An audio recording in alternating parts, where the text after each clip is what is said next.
See, GM ignition switches have been linked to at least 13 deaths, and today GM received its first penalty for its recall mess.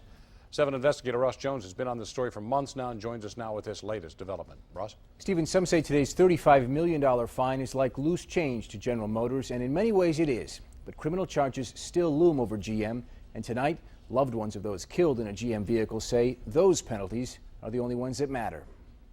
General Motors' decision-making, structure, and process stood in the way of safety. The fact that GM took so long to report this defect says something was very wrong with the company's values. In announcing today's record-setting $35 million fine and new regulations for General Motors, the head of the National Highway Traffic Safety Administration said there was plenty of blame to go around at GM. It is hard to point to one single fault in the system. That's why we have required such extensive oversight of General Motors.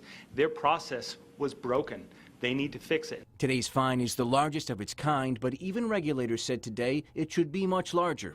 Going forward, lawmakers say they're pushing for future fines to max out at $300 million. To family members of some of the victims killed in a defective GM car, no fine is big enough. I believe anyone who had the authority to say we needed to have a recall and did not order the recall does need to be charged criminally. We spoke with Kelly Yarbrough from Florida today. Her cousin Sarah died 5 years ago when her Chevy Cobalt hit a tree. Her family learned recently that the car should have been recalled and believes that had it been, Sarah might still be alive. Yarbrough says today's civil fine is better than nothing, but only criminal charges will send a message. This is murder by committee. They literally decided that we are going to risk people's lives in order to save a few dollars. The Department of Justice is conducting a separate investigation of its own into General Motors, and theirs is still ongoing. It could bring criminal charges and a much larger fine. Remember, it was only a few years ago that the DOJ fined Toyota $1.2 billion for hiding acceleration problems.